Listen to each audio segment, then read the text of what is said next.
Hello once again, Strat fans, to So You Want to Play Warhammer. In this episode, I'm going to be going over the Wood Elves, their faction effects, their lord styles, their play style, everything about them. So for this breakdown, we're going to be choosing Orion here. He's one of the original Wood Elf lords, him and Durthu, the Tree Man. But I feel like he plays more to their strengths than Durthu, because Durthu has a lot of debuffs to regular forest units, whereas Orion's more vanilla. So, the Wood Elves have a very interesting campaign, and I can't wait to show you it. Let's just go over Orion's faction effects, because this will also serve as his faction video. So, his faction's name is Talson, and he starts right on the edge of the Bretonnian Forest in Athelloren itself, which is the home of the Wood Elves. He has a unique wild hunt event that comes sporadically throughout your campaign. He has some upkeep reduction for his army when he has a war, for all armies when there's an active war, and he has some campaign movement range from world roots for his faction. His lord effects, he gets Guardian when Ariel is embedded in his army. So the entire army gets 50% more physical resistance if you get Ariel, if you resurrect her and get her in his army. He has weapon strength 20% for cavalry units and charge bonus +8 for cav. Alright, so without further ado, let's get into the campaign.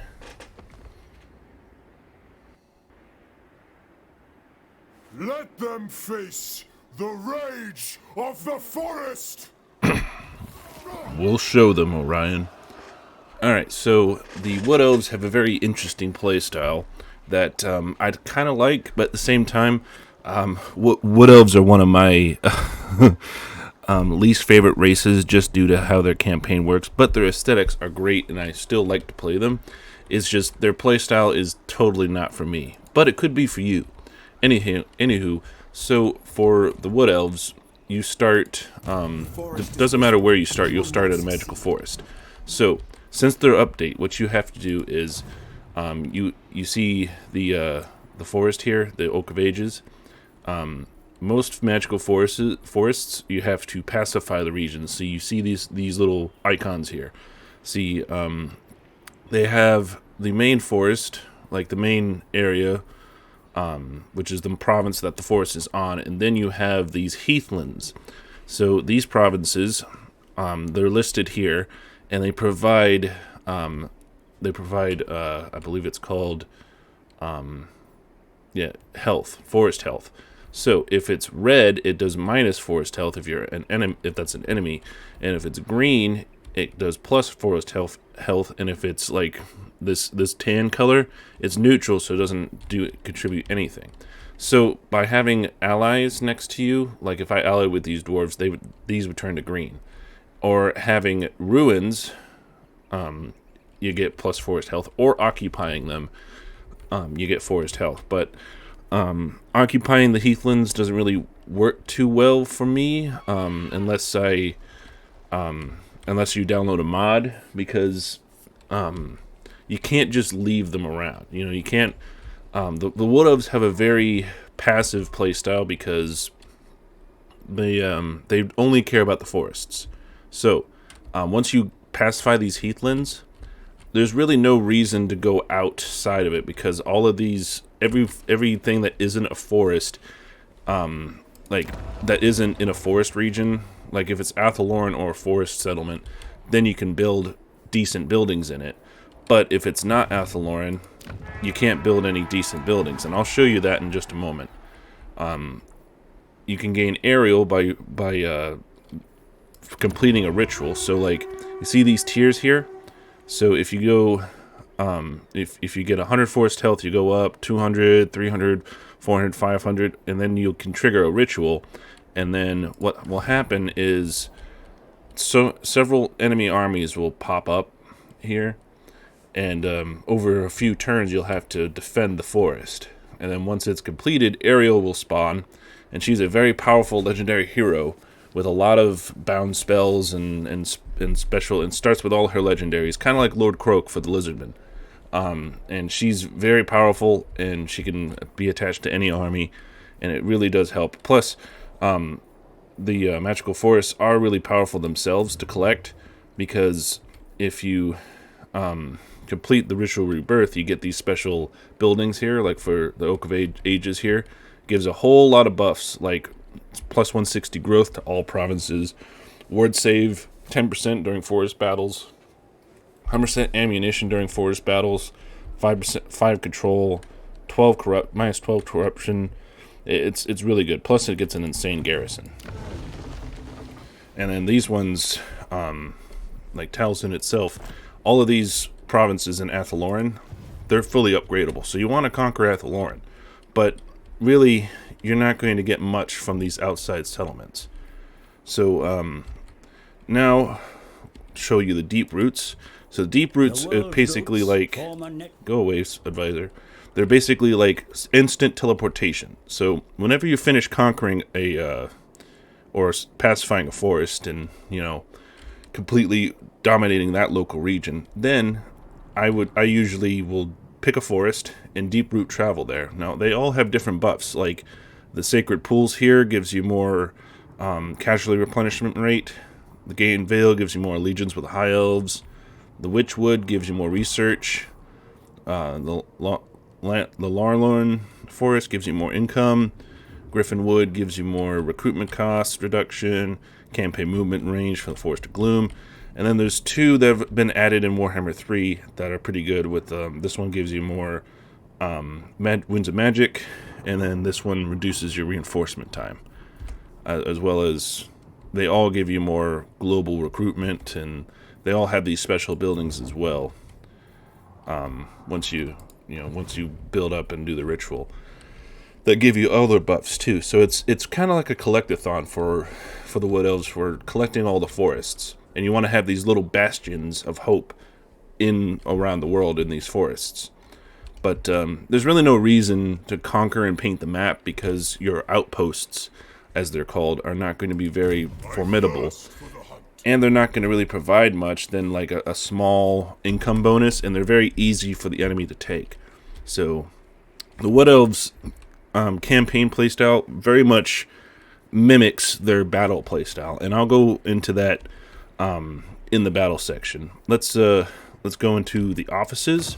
Now, the Wood Elves have a unique office system that the Empire used to have, and you basically can appoint legendary, regular lords or legendary lords to these offices to give them special, little special. They'll get special effects, some bonuses to certain units, bonuses to the faction, and it helps. They're okay, but they're not the best. They could use a rework. They also do have access to the Sword of Cain, because they are elves. All elven kind have access to the Sword of Cain. They're not really diplomatic with other Wood Elves, or even with other factions or other races. They're not really that diplomatic. But their technology, see, they have these simple technologies over here that give you like standard buffs, and end out with them. They actually do pretty good, I have to say. But they do have these inner technologies that are interesting. See, that one costs money there, but these ones cost amber. Now, what is amber, Colonel Strat?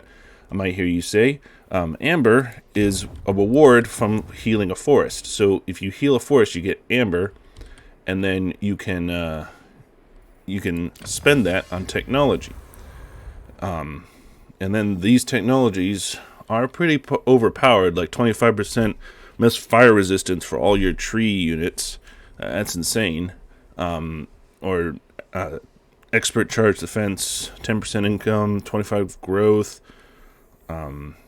missile resistance, casualty resist replenishment rate in foreign territory. That's really good. It does help out.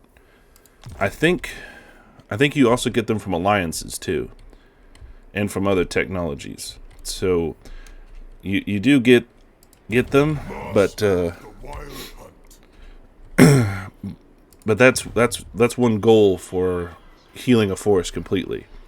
So now let's Yes.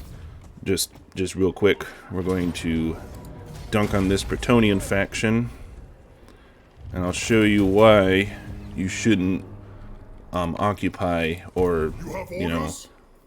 paint the I map live your to color. serve area. Only ones you should occupy are the Heathlands. Now, if we look at his at his skill tree, their skill tree is a little different than what you're used to. So he has both a his basic combat ability, where he's he's a sniper hero. Like he chucks a spear at people, and then he has his spell, his bound spell, and his regular fighting, as well as his red and blue line for buffing his troops and buffing his movement. I'll put 2 in there, and then he's got his special line, as well as they have these 3 abilities: Sight Beyond Sight, Possessed by the Trickster God, and Howl of the Forest. All of the Wood Elf lords will have access to those, and they basically just give you little special, like this one gives you missile damage increase. This Arrow of Kurnos is a special missile. The Wood Elves are very Lord of the Asray. very fast of a faction. Asray. All right, to so let's battle. go take this settlement. We'll lose a couple guys, but that's fine. So if you go to occupy Heathland, you'll get +1 per turn and a little bit of money. But clear the Heathland, you'll get a lot more. So it really does benefit to clear it and then occupy it. But I'll occupy it just to show you guys. So basically, it only goes to tier 1. Only goes to tier 1. You can only build one thing. So it really does not provide any benefit, especially when you're occupying a resource. Because if you want to use that resource, you have to build the resource building. The forest calls. So that's basically what their campaign's like. If I go to their buildings are like all their settlements have 10 slots. So they have their basic military recruitment. They do have special Athaloran buildings, like this one has a waystone. And then they have their military support with their forge and their defenses, those standard stuff, and the infrastructure. They do have a special, they have a special growth called kindreds. Now, kindreds are used to build these, so you need more kindreds to build these, but it gives you a whole lot of money. Like, look at that wine, that grapevines, 600 gold right there, 300 gold from there, 300 and all of those, and access to all of those 3 resources. Like, it helps. It does help, even though it seems like it's a big downgrade. It does help. So that concludes the campaign section. We're going to go into some army compositions. So let's get on to a tier 1 army. All right, and here we are with a tier 1, Strat fans. So to start things off, we of course have Orion, big old girthy guy that he is, and his hero is a Waystalker. Now, Waystalkers are really good because they have this passive Hawkish Precision that is really good, and I think you can get it unlocked to where you can apply it to all of your guys as well. But they are pretty good for a missile unit. Plus, they also have these the Arrow of Kurnos, which is really good to have as well at the beginning. Now, for our defensive line, we have some Eternal Guard with shields. The Wood Elves don't have a lot of defensive units because it doesn't really suit their playstyle. But in the beginning, these guys do serve a good purpose, because the enemy that the Wood Elves go up against primarily is Beastmen, who we're facing today. And they usually have fast units, so having these guys on the flanks does help protect your missile line, because your missile line doesn't have the advanced traits that the later missile units have. Alright, so, and then the main line is full of Dryads. These tree units are heavily armored for Wood Elf units, which are 60 armor. have a decent melee attack with magical attacks. They have 20 physical resist, immune psychology, and even though they're flammable, they have a weakness to flame. They still do really well, especially against the Wood Elves' main enemies.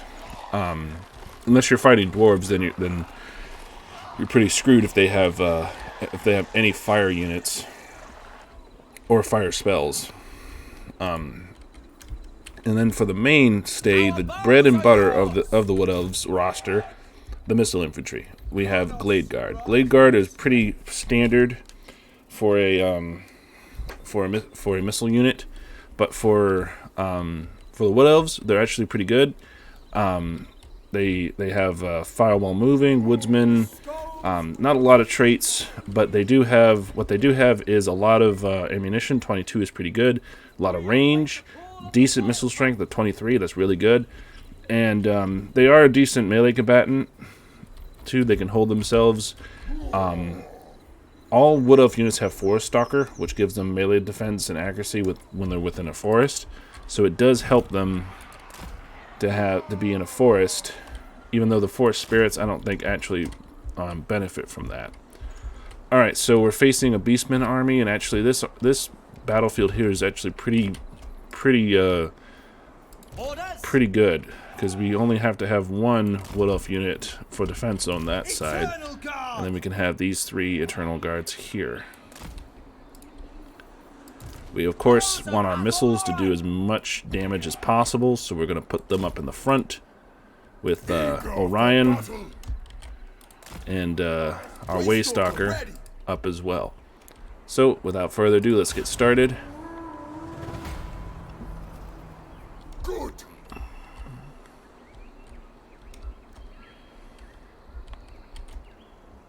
Alright, so we're going to face these Beastmen.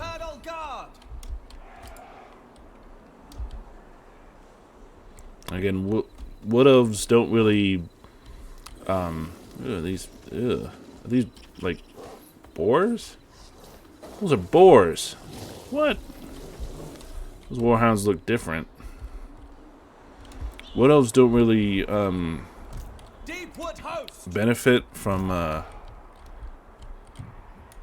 defensive positions, so it's really imperative to push the attack. Ever ready.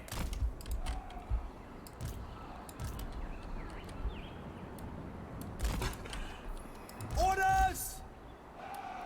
At once. Glade Guard. But like I said, their missiles are where it's at, and you're gonna see that soon once we get into within range. I don't know where the rest of his forces are. Oh, there they are. All right. Well, let's engage.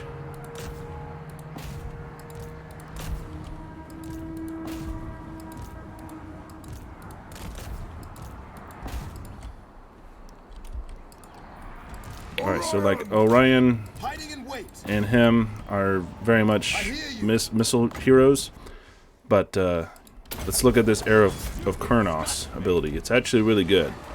It's like a heat-seeking arrow. Eternal Guard. They will die. Oh boy. Our aim is And then of course you have the Glade Guard. by Kurnos. Fire. I usually destroy the enemy's missile units first because, again, like I said, we're the Wood Elves. We need missile superiority. Loose. Your orders. We understand. For the Eternal Realms.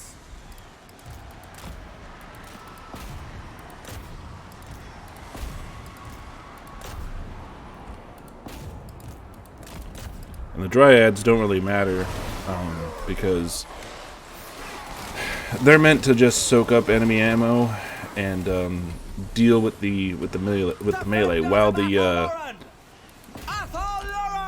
the missile units are the ones that do most of the damage, the actual damage.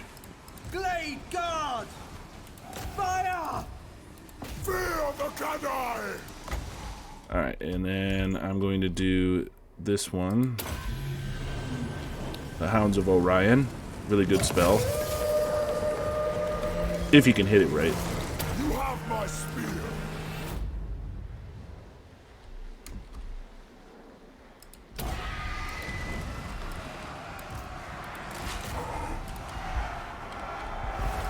Warriors of Ariel!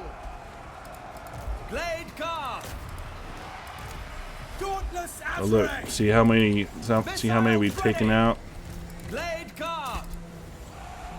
But yeah, one enemy Warhound unit is enough to send them flying because, again, not the greatest in melee, but they do okay. They probably can deal with this Warhound unit pretty easily, but we'll take a little bit of casualties. Archers ready! Better than having them not shoot.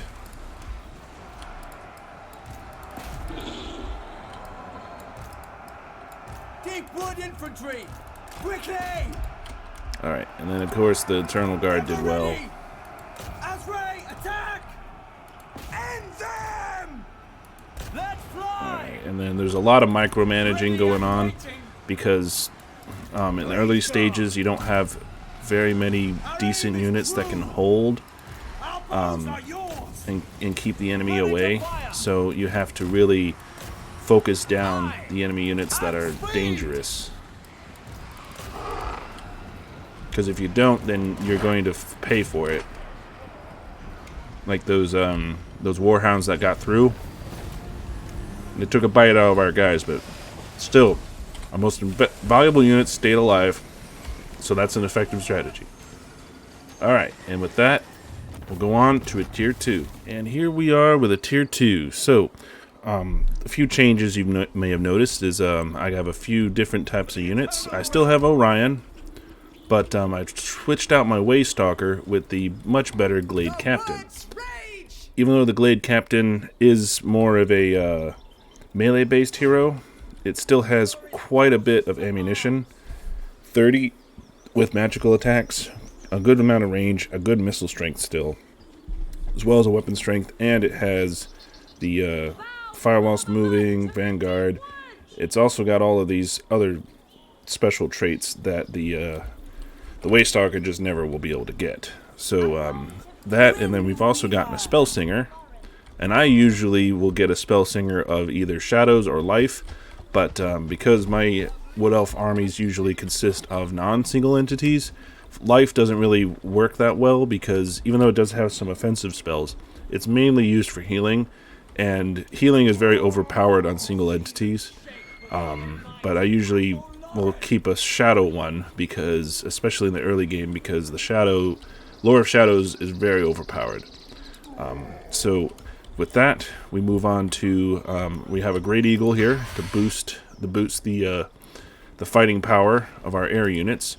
And speaking of air units, we've switched out our cavalry with our missile cavalry here, flying missile cav, Hawk Riders. The Hawk Riders are really good. Not as much for this faction, but they are still really good. They have a really good missile strength, a good range, good amount of ammunition, and their weapon strength is armor piercing as well. So if they ever have to go in to a fight, they'll do some real good armor piercing damage. Now for our backline, our missiles, the main bread and butter, we have Deepwood Scouts. Now the Deepwood Scouts are a big upgrade from the Glade Guard. They upgrade their leadership, speed. They kind of suffer a little bit in their melee defense and all that, but their missile strength is where it's at. These are the ones that Swift Shiver Shards, and what they do is they're light and strong, and basically they up their amount of them that they could fire, so they have 38 missile strength, and that's insane for a mid-tier unit. It's really good. And then for our main line, we've switched out our Eternal Guard and Dryads for a lot more of a human or elven line of War Dancers. Now, War Dancers are really good at attacking, but they're not really good at defense, so they're meant to go in and just soak up damage and distract units and keep the main line from advancing to get the back line. So, but they're really good. They have they're anti-infantry. They got a decent charge bonus, and they have this dodge, which allows them to dodge missiles and blade and all the stuff with ease. So they do have that physical resist from that.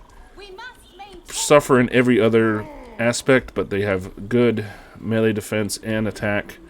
So they're really good. And then you can activate this to increase their defense and lose their attack. I think it allows them to act more defensively, but again, that's not against ranged targets. So if the enemy brings any ranged, don't have these guys go stand there and take it, because they're just gonna be destroyed because their armor is minuscule.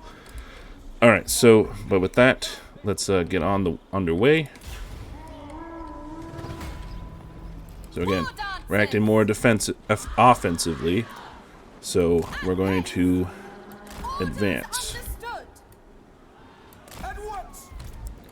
Send our Hawk Riders out. Great Captain! Fear the deep wood.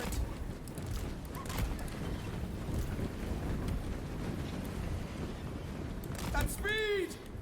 For the eternal realms! As you say! Alright, I'm gonna send my Hawk Riders out to harass these enemy forces, specifically the Centaurs, because I think I gave them great weapons. Yeah. Ever ready! Ride them down!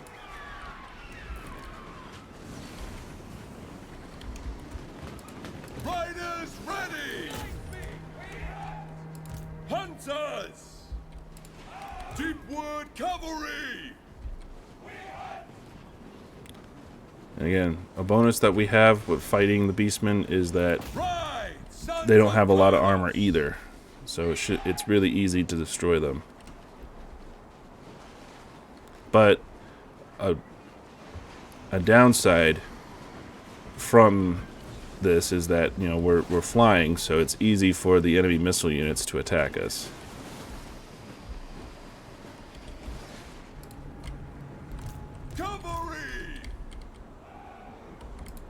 Yeah, see? Protectors of the forest! Yeah. At speed! And we're going to take a lot of casualties, so...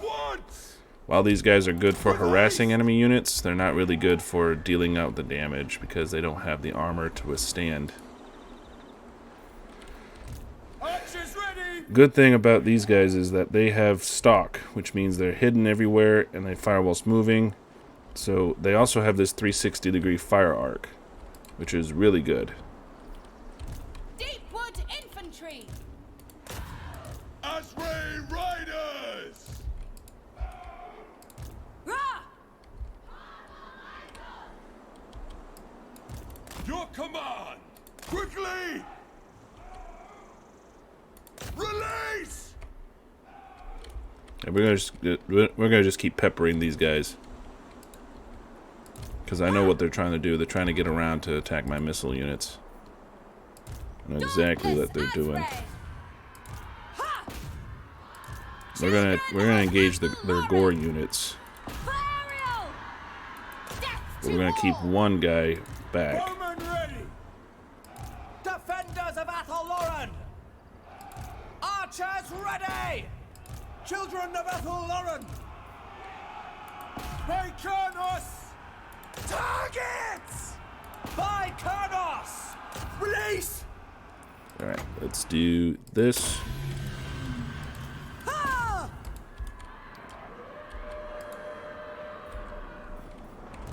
Deepwood archers! War dancers! Come on, war dancers, get them. Intercept them. Your orders! Yeah, they're gonna get them though. Bows of Athel-Loren! Of course. Rah! See what I mean though? The war dancers can be a little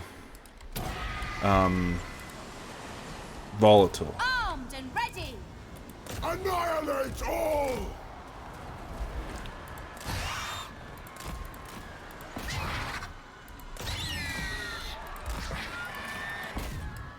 Riders of Athel-Loren! Alright, then we'll send these guys over here. But at the same time, Ready. As our attack. our missile infantry came in clutch because, again, they just decimate any enemy force that comes up to them. We took a lot of casualties on our melee line, but we more than made up for it by dealing out so much damage to their missiles. They just can't. They can't match our missile firepower. They can't, no matter how hard they try. They can't.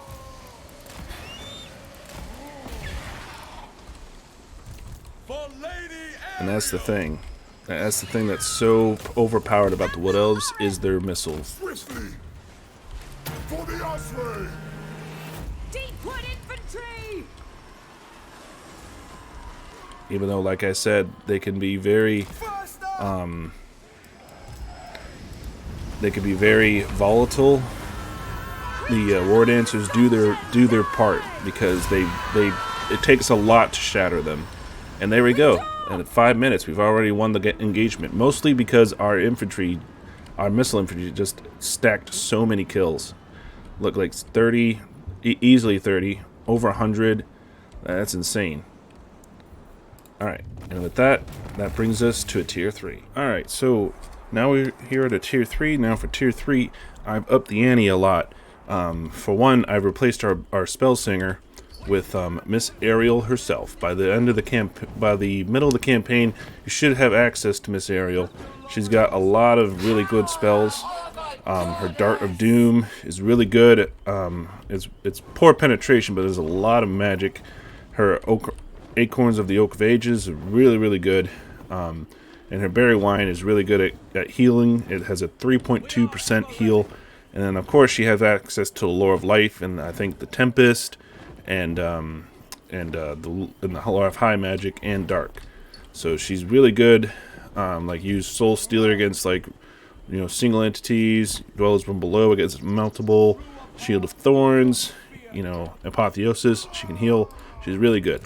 We, of course, have Orion again, maxed out this time, with in Vanguard deployment with our most expensive and best infantry unit, the Way Watchers. Now, these Way Watchers are really good for. They don't look really good, do they?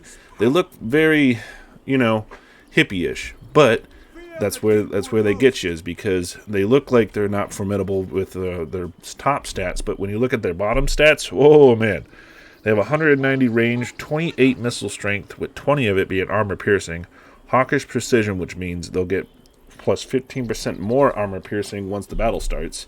They have stalk, they have fire whilst moving, vanguard, woodsman, and their speed is 40, so they're really, really fast for an infantry unit. And they'll be able to, as well as if you look at their range, that's a lot, and that's circular. So you have them on skirmish, they'll still be able to fire while they're retreating from you. Okay, and then to bolster them, we have some great stag knights for our monstrous cavalry. Them and we do have some Regiment of Renown versions, like the Lost Silver Knights, which makes them ethereal. And then for our main line back here, we've upgraded our Blade Dancers with Blade Singers. Blade Singers are a lot better. They have magical attacks. They have armor piercing. They've upped their melee attack and melee defense as well, and they have an ability called Whirling Death, which will reduce their armor piercing but increase their base damage. They're immune to psychology, have 20 physical resist, just like their regular tier 2 counterparts. And then we only have 4 of them because I wanted to I always bolster with a couple monstrous infantry units like these Zotes. Now this is a Regiment of Renown version. The regular Zotes over here are really good. They have magical attacks, and they dampen, which means it reduces the enemy's spell resistance. So these are actually effective against dwarves. They also have a really good armor, weapon strength. Their armor is decent. It was kind of like the Dryads. They also come with 2 bound spells, which is Earthblood, which heals them and allies, and Flesh to Stone, which increases their physical resist. So they really are clutch. They come in clutch a lot. All right, and then bolstering those, we have our Glade Captain, this time on a Great Eagle, And then we have a forest dragon. Now these forest dragons are insane. He has, again, breath attacks, and I think it's a poisonous breath. No, it's not. No, it is, and they're poisonous. So they inflict poison damage, and again, it's just a monstrous unit that's really good at it. So, without further ado, we're facing a more amped up Beastman force this time. They still have the majority as tier 2, but they do have some tier 3 units like Minotaurs, and I think I gave them a Gorgon too. So they're going to be a bit more formidable. So let's go at it. I'll show you just how powerful these Waystalkers, these Waywatchers can be. Like, look at that. They're doing so much damage. And then, of course, we're going to do that.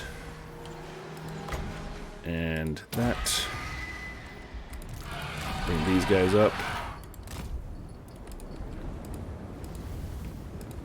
Because once they start retreating, we need to bring them up. All done, ready. Go. Let's bring the Sylvan Knights around here. Ready to ride. Kill them! Swift.